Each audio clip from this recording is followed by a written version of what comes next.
You're at 10:09. So I just listened to another podcast, someone else's podcast, and I was thoroughly impressed with the amount of research that that person did and the production quality, production value is extremely high on their podcast. And I'm just like, wow, my podcast isn't anything like that. And so, comparison is the thief of joy. So I'm not comparing, I'm just saying I'm different.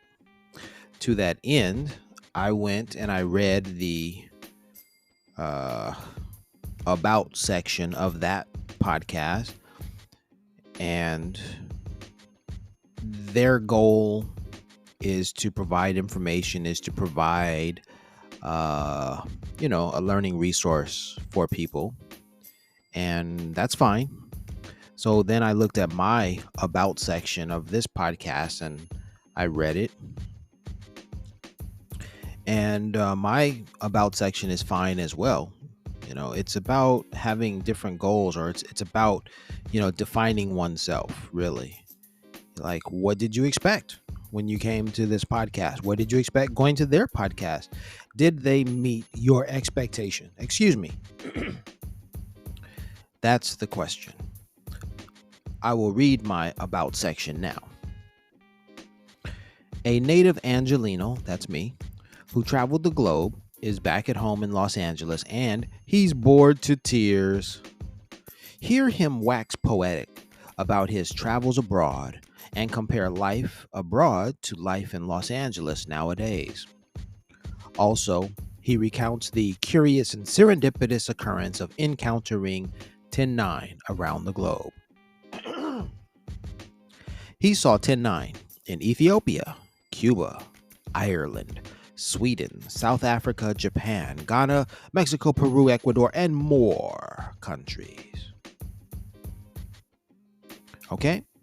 So, if you're here, if you're listening to my voice, then you're waiting for me to fulfill my promise to you, which is to wax poetic about my travels, to compare life abroad to life in Los Angeles nowadays, and also hear me recount stories, curious and serendipitous moments when I encounter 10-9. All right. And to that end, that is the goal of this podcast. So let's begin. I should wax poetic about my travels. All right. I believe it's 44 countries. 44 countries I've traveled to. Again, I'm a native Angelino, so this is an odd statement, especially if you're a native Angelino and you do not have any affiliation with the military, because if you join the military, chances are you've traveled the globe. All right. And I want to make a distinction. I want to be very clear. My travels, because I was not affiliated with the U.S. military, my travels were, how do you describe them? I was free. I was freer to travel. I was with the people. Okay. More often than not, I was with the people. You see, when you're in the military and you live on the military bases around the globe, I believe there are like 800 or more military bases. I think they said more than 800 U.S. military bases around the globe. When you live that style of life, well, you're on the military's time and dime. All right. So that means you're on the military schedule, and you have to follow the military's rules. So let me give you an example. Club night. On the weekends, club nights. The Navy. No, it wasn't the Navy. The Army, or maybe it was the Air Force. I don't know who they were. They were probably the Army. When I lived in South Korea, the military, the Army, U.S. Army, would come down to downtown Daegu, or basically they'd go downtown in any city where they were stationed. So whether it was Busan, Daegu, or Seoul, those are some of the larger cities, most populous cities. But even though I lived in Pohang, and Pohang is on the coastline, so there was a naval base somewhere near there. I saw the military over there as well.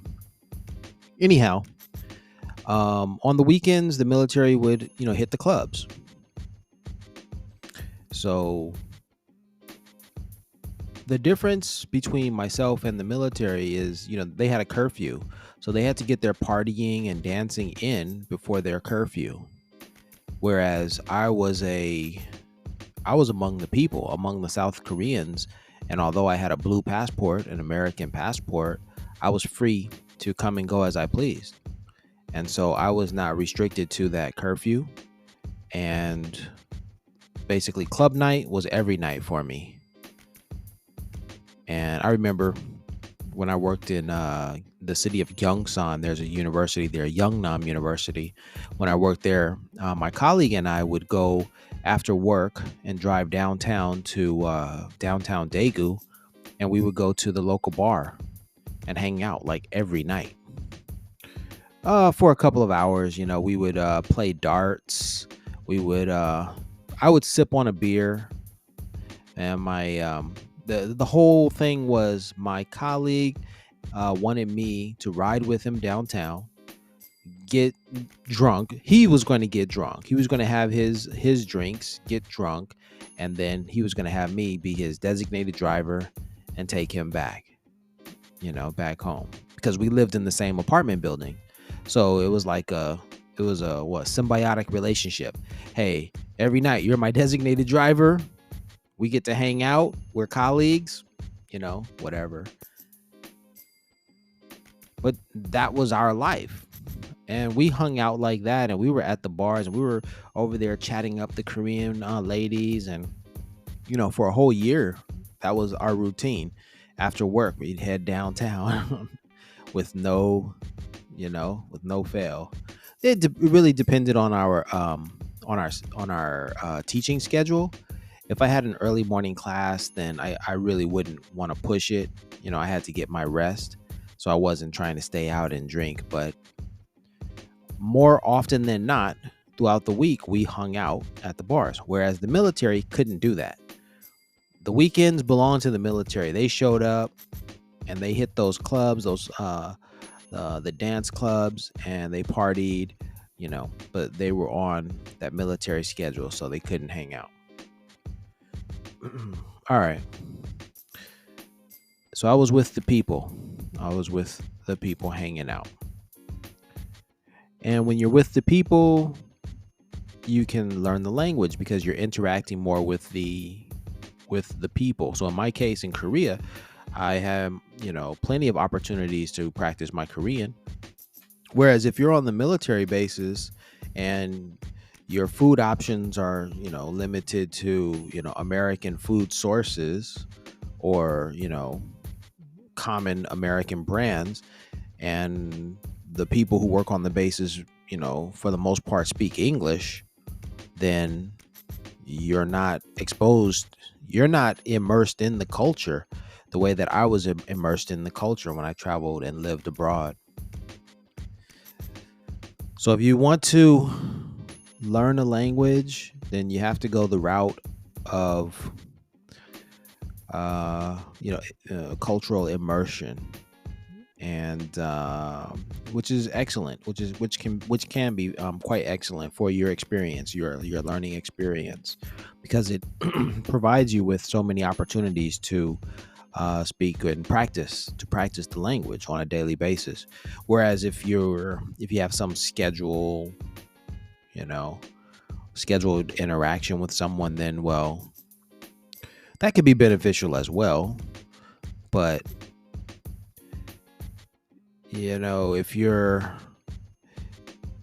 let me say this, if you're not immersed in the culture, in the land where the language is spoken, then yes, your efforts to learn the language have to be more rigorous. You've got to find ways to interact with the language, because yeah, you're not going to have that available to you otherwise. All right. So that's my little thing about, the difference between the military and being immersed in the culture where you are. You know, if you're in the military, you're culturally immersed in the military culture. If you're outside the military, then, well, you're immersed in the prevailing culture, which can be the dominant culture in the land that you are in. In Korea, it's Korean culture. Japan, Japanese culture, etc., etc., etc. Um. So, what about? Let's see. My goal, my about section says that I compare life abroad to life in Los Angeles nowadays. Well, let's see. Let's start with alcohol, because for one, before I moved to South Korea in 2007, I did not drink alcohol. I did enroll in a bartending class, which is kind of ironic. I just saw it as a means of, trying to find work in Los Angeles. Learn how to become a mixologist. Whereas I didn't see it as, oh, I'm gonna become an alcoholic. And so what I did, so I learned how to make drinks, and then I moved to Korea. I never worked as a bartender. I might have had some family gigs, which is pretty much it pretty much speaks to my life. Like, the opportunities that I've had have come to me because of my community. Very few opportunities have come outside of my community. Like, when I was 12 years old, I was hired by a man in my community, Robert Townsend, a black man who needed a young martial artist to be in his movie. So I got the role because I was studying the martial arts. That was an opportunity from my community. These days, I'm a quote unquote chauffeur for a family. So I'm a private Uber driver for a family. And they are members of my community. They gave me that opportunity. And I work within my community these days. I'm a substitute teacher. But the school that I choose to work at, excuse me, is in my community. Community is important. So what was I saying? I was talking about community and circumstances, and I moved to Korea in 2007. Primarily because I wasn't working, I wasn't getting hired. There were no opportunities outside my community. There was a glass ceiling. There was a door, a wall up against, finding gainful employment, outside of my community. I searched. I was hired a number of times, and I was, abruptly, dispatched, fired from these positions at these companies. And so when I moved to Korea, then it was time for me to, Korea, I certainly found, problems in Korea because there were, that was not my community. However, Korea needed, English speakers. And so that created an opportunity outside of quote unquote culture-based experiences or culture-based opportunities. However, I believe that if Koreans could control their hiring practices more stringently, they would basically only hire, white people to teach English, because there is a perception that only white people, or rather that English comes from England, a white, country. So anyhow, so opportunities. So I was trying to talk about, I moved to South Korea, and I was comparing life in South Korea and in Los Angeles nowadays. Um and I was going to say something about, I think, the restaurant I visited recently. I forgot. I lost my train of thought. I was going to compare something about, Los Angeles and Korea. Maybe it'll come back to me, maybe not. I should write down, I should jot some notes to stay on task so I can always circle back if I forget where my train of thought is leading me. At this point, the train has derailed and I'm lost. um let's see. Oh yes, I got it back. I'm back on track.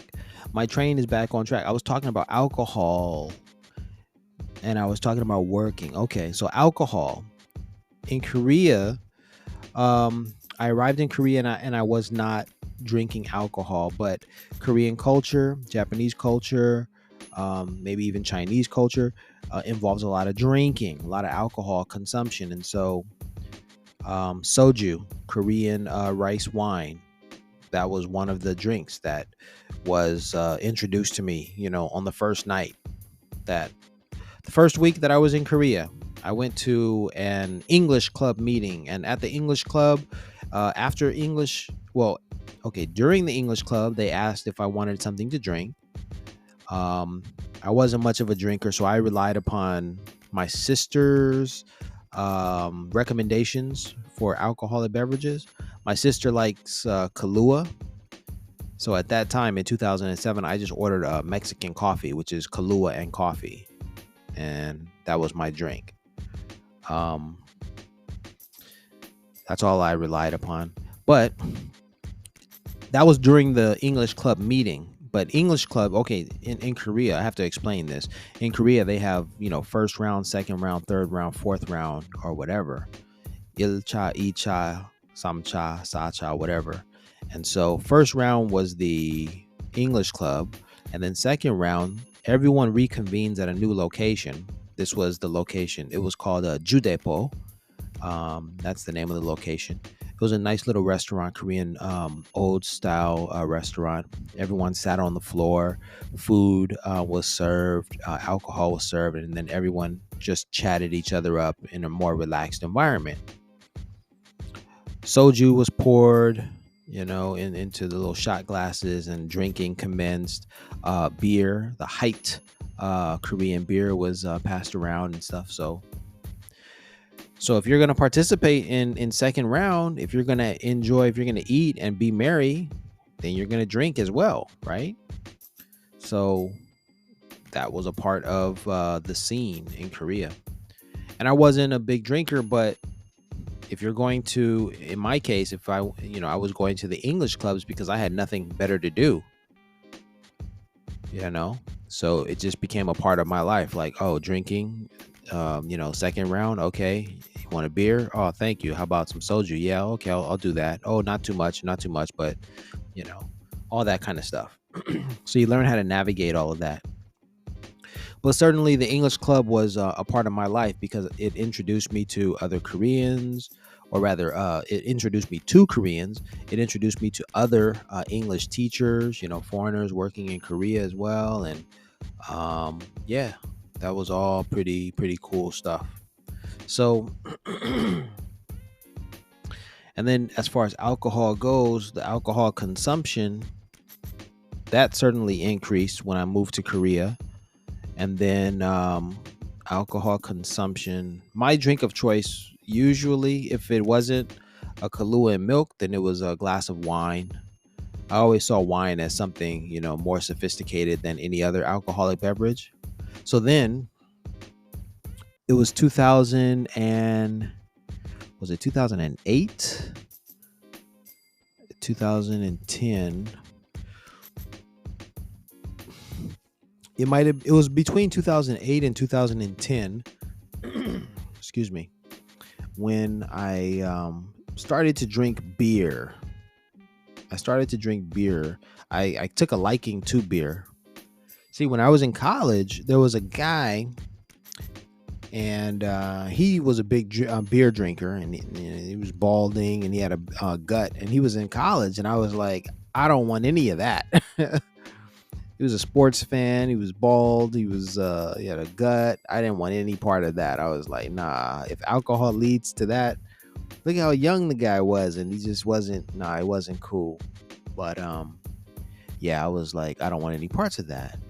Um, so I thought, beer was just uncouth, uncool. So I steered toward wine. And but it wasn't until 2008 or between 2008 and 2010 when I started to like beer, took a liking to it. I remember I worked with an Irish guy, I believe he was Irish.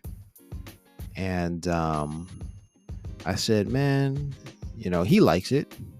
Let me go ahead and give it a shot. Let me give it a try. And I liked it. It turns out I liked it. And I thought, oh, wow. So in my mind, I think it was because of my Irish colleague who, turned me on to beer drinking. In Korea, when I lived there, the particular beer favorite of mine was Asahi beer from Japan. And that was because Asahi was slightly more expensive. Maybe like you had to pay $1 more for Asahi. It certainly tasted better. It was a really nice experience. I really liked Asahi. And so did many of my fellow colleagues, which I thought was interesting. I was buying it because I wasn't always pleased. I wasn't always content in Korea, and I was looking for, a means of escaping. And so Korean beer just didn't do it for me. So Japan was the closest country, and Japan made some decent beer. So I was a fan of that beer once I tried it. And there were many guys, many colleagues of mine who loved Asahi as well. Asahi was their beer of choice. And now for Los Angeles, where I live today, my neighbor, surprisingly, I don't think he's ever been to Japan. I don't think he's ever been to Korea, but he has a taste for Asahi. How did he develop that taste? I don't know. But yeah, he gifted me, a 6-pack of glass bottles of of Asahi. And I thought, man, that's pretty cool. So there I am in Los Angeles. Now in Los Angeles, you can get anything. You can go anywhere and get anything. And so that's part of the realization for me that occurred yesterday when I went to the Korean Chinese restaurant and ordered jjajangmyeon, the black noodles. That experience was pretty darn eye-opening because I didn't think that you could get delicious jjajangmyeon or black noodles in Los Angeles the way that you can get them in Korea. But truth be told, yeah, you can find everything. So to that extent, in Los Angeles, I've had I did not think that I could get dakgalbi or spicy chicken Korean style in Los Angeles. But sure enough, there's a dakgalbi restaurant that my wife and I patronized, and it was exactly like in Korea. Exactly like it. So there we had the dakgalbi experience probably like a year ago or so. So dakgalbi, definitely cheonggyecheon. I think I learned that cheonggyecheon was created in Los Angeles. It's popular in Korea, but it started in Los Angeles. Of course, doenjang jjigae. You have the BCD tofu house, and you can have your doenjang jjigae. I've had that. That is soybean stew. So soybean stew, spicy chicken, black noodles, and what else? I haven't ordered any makgeolli. Haven't gone into any makgeolli jeep. Makgeolli is another rice wine, and I haven't had that in Los Angeles. That would be interesting to go check out. Go to a spot and order some makgeolli. Makgeolli, yeah, gotta check that out. Today is January 28th, 2024, and I did not see 109. I did not see 109 today. I didn't check my watch at 10:09 or 109. Nothing. I didn't see any license plates with 109. No. Nothing. It is what it is. It's just like that sometimes. You don't see it. But this is the IC 109 podcast.